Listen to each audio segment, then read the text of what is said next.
வணக்கம் வணக்கம் ஃப்ரெண்ட்ஸ், எல்லாம் எப்படி இருக்கீங்க? நல்லா இருக்கீங்களா? டீ காஃபி சாப்பிட்டீங்களா? Right, okay. புதன்கிழமை எப்படிங்க இருக்கு உங்கள் ஊரில் வெயில்லாம்? இப்போ மணி 7 கிட்ட தான் ஆகுது, 7-7:30 கிட்ட தான் ஆகுது. வெயில் அவ்வளோ சுரீர்னு அடிது பாருங்க.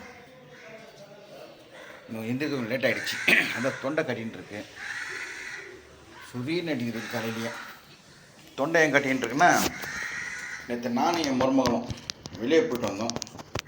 செம்ம வெயில், வரப்பு சோடா வாங்கினோம். வெறும் சோடா சாப்பிட்டுலாமா சொன்னோம். இல்லைப்பா, லெமன் சாப்பிட்டு சாப்பிடலாமா. நாங்கள் வரப்பு லெமன் வாங்கிட்டு வீட்டில் நல்லா பிழிஞ்சு நான் 2 கிளாஸ் லெமன் சாப்பிட்டு, அவங்க 2 கிளாஸ் லெமன் சாப்பிட்டோம். எனக்கு தொண்டை கட்டிச்சு. இப்போ அவன் தான் தெரியும் உனக்கு எப்படிமா இருக்குன்னு கேட்குறதுக்கு. நம்ம மருமக நம்மகிட்ட ரொம்ப ஃப்ரெண்ட்லியாக தான் இருப்பாங்க, ரொம்ப ஃப்ரெண்ட்லி. என் பொண்ணு மாதிரி தான் மருமக சொல்கிறது. மக எங்கே போனாலும் கூட வந்துடும். நேற்று கேக் டெலிவரி பண்ண போயிருந்தோம், வெட்டிங் ஆனிவர்சரிக்கு. என் கூட வந்தாங்க, சப்ஸ்கிரைபர் வந்தாங்க. சப்ஸ்கிரைபர் நல்லா பழகுனாங்க, நல்லா ஜாலியாக பேசுவாங்க. நேற்று நான் மட்டும் தான் போயிருக்கணும். பட் அந்த வெட்டிங் கேக்ன்றதால பத்திரமா எடுத்துன்னு போகணும். எங்கே ஐயோ மடிப்பாக்கம் தாண்டி ஒரு இடம் மறந்துட்டேன், நிறைய இடம் பேர் பார்த்துட்டேன். நான் மருமகன் குட்டியில் பார்த்துருப்பீங்க. அவள் ஜாலியாக பேசுவாங்க, என் கூட ஜாலியாக இருப்பாங்க. மாமனார்ன்றதே கிடையாது, ஃப்ரெண்ட்லியாக இருப்பாங்க. அப்பா மாதிரி ட்ரீட் பண்ண அப்பா தான் சொல்லுவாங்க மேக்ஸிமம். எனக்கு ஒரு பொண்ணு இல்லை, அந்த பொண்ணு குறைய மருமக திட்டுறாங்க. அதான் ஒன்று. தொண்டை சமையல் 2 பேர் போட்டு சாப்பிட்டேன். லெமன் சால்ட்டு தொண்டை கட்டிச்சு. நேற்று ஈவன் பேரலோரை கொண்டு போயிட்டோம். இப்போ ஒரு அதான் 15 கிலோமீட்டருக்குள்ளே இருந்துச்சுன்னா நானும் மருமகளை எடுத்து போய் டெலிவரி கொடுத்துருவோம். ஒன்று அவங்க தனியாக போவாங்க. கேக்கு பிஸ்கெட்னா, இந்த வெட்டிங்கு பர்த்டே கேக்னா ரொம்ப கேர்ஃபுல்லாக எடுத்துன்னு போகணும் இல்லையா?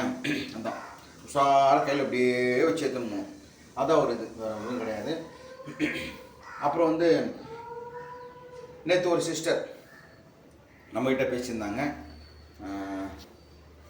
ஒரு நிமிஷம் இருங்க, அவங்க பேசுனது கொஞ்சம் கேளுங்க. ஓகே. ஹாய் சார், எப்படி இருக்கீங்க? மேம் எப்படி இருக்காங்க? நாங்கள் டிக்டாக் டைம்லேருந்து உங்களை நான் பார்த்துட்ருக்கேன். இப்போ எங்கள் அத்தை உங்களோட சப்ஸ்கிரைபர். உங்கள் வீடியோ எல்லாமே பார்த்துருக்காங்க. இந்த வாய்ஸ் நீங்கள் யூடியூப்பில் போடுவீங்களா என்னன்னு எனக்கு தெரியல. ஆனால் சப்போஸ் நீங்கள் இந்த மெசேஜ் பார்த்தீங்கன்னா, எங்கள் அத்தை பேர் ரத்தனகுமாரி. அவங்களுக்கு மட்டும் ஒரு ஹாய் சொல்லிவிடுங்க sir please. Quality wise quantity wise எல்லாமே நீங்கள் தரணும். ரொம்ப பட்ஜெட் ஃப்ரெண்ட்லியாக இருக்குது, உங்களோட மசாலாலாம் நல்லாயிருக்கு சொல்லியிருந்தாங்க. ஸோ எப்பவுமே நீங்கள் இதே மாதிரி குவாலிட்டி வைஸ் குவான்டிட்டி வைஸ் எல்லாமே நீங்கள் தரணும். ரொம்ப பட்ஜெட் ஃப்ரெண்ட்லியாக இருக்குது, உங்களோட மசாலாலாம் நல்லாயிருக்கு. மும்பையில் இருக்கோம் சார். எங்கள் அத்தை மாமா தான் ஈரோட்டில் இருக்காங்க. எங்கள் அத்தை சொல்லி தான் உங்ககிட்ட நான் மசாலா ஆர்டர் போட்டேன். காம்போ பேக்கில் 4 மசாலா வாங்கியிருந்தேன். சாம்பார் பொடி, குழம்பு மிளகாத்தூள், அதுக்கப்புறமேட்டு ரசப்பொடி, இட்லி பொடியெல்லாம் வாங்கியிருந்தோம். எங்கள் அத்தை எல்லாமே யூஸ் பண்ணி பார்த்தாங்களாமா, ரொம்ப சூப்பராக இருக்குது அப்படின்னு சொல்லியிருந்தாங்க.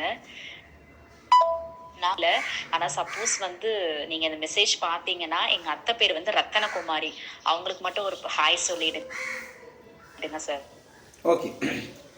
ரத்னகுமாரிம்மா, நல்லா இருக்கீங்களா? ரொம்ப சந்தோஷம். நீங்கள் இங்கேருந்து சொல்லி பாம்பேலேருந்து அங்கே ஆர்டர் பண்ண சொல்லி நீங்கள் யூஸ் பண்ணி இருக்கீங்க. எல்லாமே ரொம்ப நல்லா இருக்குன்னு சொல்கிறீங்க, ரொம்ப நன்றி. நம்ம வீட்டில் குழம்புத்தூள், சாம்பார் தூள், ரசத்தூள், இட்லி பொடி ஃபஸ்ட்டு நாங்கள் பண்ணோம். எல்லோரும் நல்லா இருக்க சொன்னாங்க. ஒரு பேட் ரிவ்யூ வரல.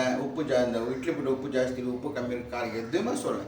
எல்லாமே அந்த குழம்பு, இந்த மீன் குழம்பு செஞ்சு பார்த்தாங்க. இன்னைக்கு ஒரு பிரதர் அனுப்பிச்சிருந்தாரு. அது எந்த ஃபோன் இருக்குது, அந்த ஃபோன் அது இது பண்ணலாம். இந்த களி கர்நாடகாவில் இந்த களி நல்லா உருண்டை மாதிரி பண்ணி வச்சுட்டு, அதில் நீங்கள் அனுப்பிச்ச குழம்பு மசாலாவில் தான் நாங்கள் சிக்கன் கிரேவி பண்ண சொல்லிட்டு ஃபோட்டோ அனுப்பிச்சிருந்தாரு. பார்க்கறதுக்கு நல்லா இருந்துச்சு.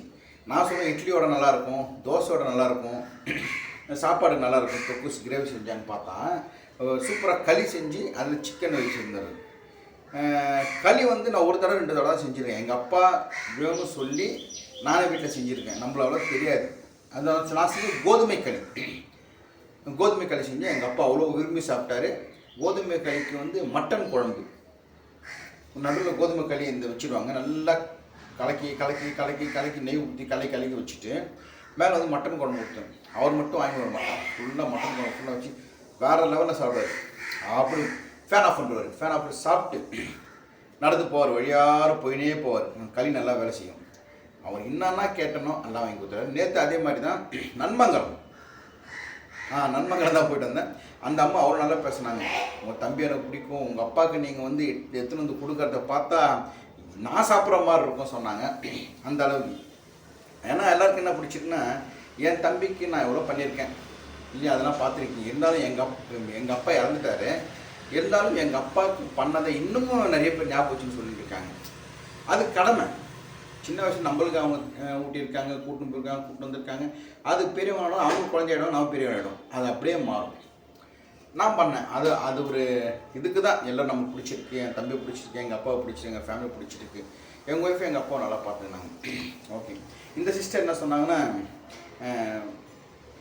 டிக்டாக்லேருந்து என்னை பார்க்கணும்னு சொல்லியிருந்தாங்க. தேங்க்யூம்மா. ஆனால் ஒன்றுங்க, இப்போ என்ன நிறைய பேர் பார்க்குறவங்களும் சரி, இப்போது ரோட்டில் நடந்து போனாலும் சரி, திடீர்னுட்டு இந்த சரவணா ஸ்டோர், சென்னை சில்க் அங்கே போனால் கூட, சார் நான் உங்கள் யூடியூப்பில் பார்த்தேன் சொல்கிறவங்க விட சார் டிக்டாக் தான் சார் நான் உங்களுக்கு ரொம்ப பார்த்துருக்கேன் சார், டிக்டாக்லேருந்து ஃபாலோ பண்ணுறேன். ஸோ டிக்டாக்ன்றது நல்ல ஒரு பிளாட்ஃபார்ம். இதுலேருந்து தெரிஞ்சு போச்சு.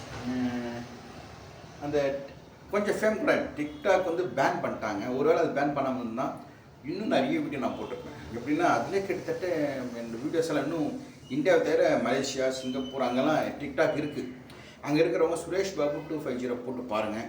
பார்த்துட்டு எதனா நல்ல வீடியோஸ் இருந்தால் எனக்கு இதில் அனுப்பிச்சி விடுங்க. இந்த நம்பருக்கு அனுப்பிச்சி விடுங்க. 8056859681. 2-3 வீடியோ அனுப்பிச்சி விடுங்க. பழைய வீடியோ எதுவுமே இல்லை என்கிட்ட இருந்தால் நான் கூட காமிப்பேன். நான் நிறைய கெட்டப் போட்டிருக்கேன். MGR sir, Sivaji sir, Rajini sir, Kamal sir, Mohanlal sir, Manvasanai Pandiyan sir, அப்புறம் வந்து இன்னொன்று கெட்டப், எல்லாம் கெட்டப். டி ராஜேந்தர் சார் முக்கியமாக போட்டேன். விஜயகாந்த் சார் நிறைய கெட்டப், அந்த மாதிரி மேக்கப் போட்டு நான் ஆடுறப்போ நகர் நட்சத்திரம் யாருன்னு எனக்கு தெரியாது, சினி ஃபீல்டுன்னு எனக்கு தெரியாது, மேடை நடந்து என்னன்னு தெரியாது. டிக்டாக் தான் பண்ண தெரியும். அது மூலமாக நிறைய பேர் ஃப்ரெண்டானாங்க. யார் நம்ப மாட்டீங்க, நம்ம ஜிபி முத்து அவரெல்லாம் நம்ம போய் நல்லா பேசியிருக்காரு. அப்போ நம்பர் மாற்றிட்டாரு. ஜிபி முத்து நல்லா பேசுகிறார் என்கிட்ட. தமிழான்ற ப்ரோக்ராத்தில் நேரில் பார்த்தோம். டிக்டாக் பண்ணுறப்போ அவ்வளோ நல்லா பேசினார். உண்மையுமே அவர் வந்து கெட்ட வார்த்தை பேசுகிறாரு, அது இதெல்லாம் விடுங்க. நேரில் பார்த்தா அவ்வளோ மரியாதையும் தன்மையாக பேசுகிறார் ஜிபி முத்து.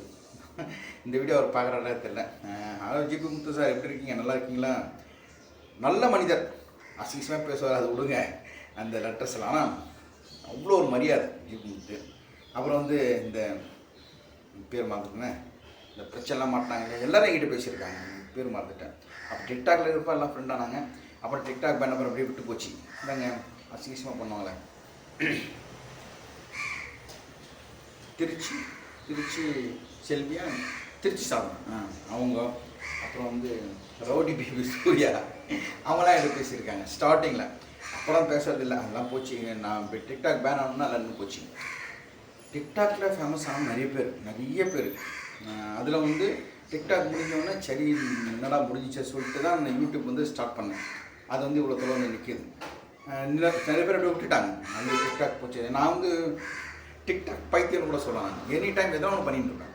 ஏன்னா ஒரு பாட்டு போடுறேன், என்ன பண்ணோம், ஆரம்பத்தில் வந்து 5 லைக் 10 லைக் 20 லைக் தான் வரும். ஆனால் டி ராஜேந்தர் சார் மாதிரி போட்டு ஒரு கெட்டப் போட்டு 4-5 வீடியோ போட்டேன், எங்கேயோ போயிடுச்சு.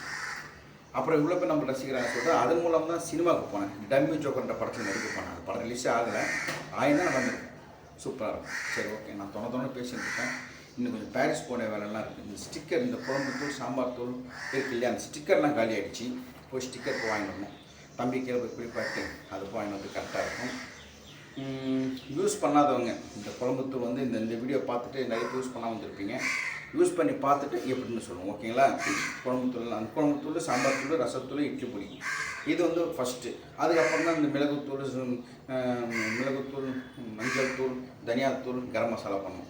பட் வந்து ஃபஸ்ட்டு இதை யூஸ் பண்ணாலும் யூஸ் பண்ணி பாருங்கள். நம்பர் நான் கீழே நம்பர் தரேன், 8056859681. அந்த நம்பருக்கு கால் பண்ணுங்கள், இல்லை வாட்ஸ்அப் பண்ணுங்கள். தேங்க்யூ. நம்ம டிக்டாக்ல தான் இவ்வளோ பேர் கீழே வந்து ரொம்ப சந்தோஷமாக இருக்குது. கீழே போகலாம் வாங்க. சூரே எந்திரிச்சிட்டியா? வரவா? இதோ வரேன்.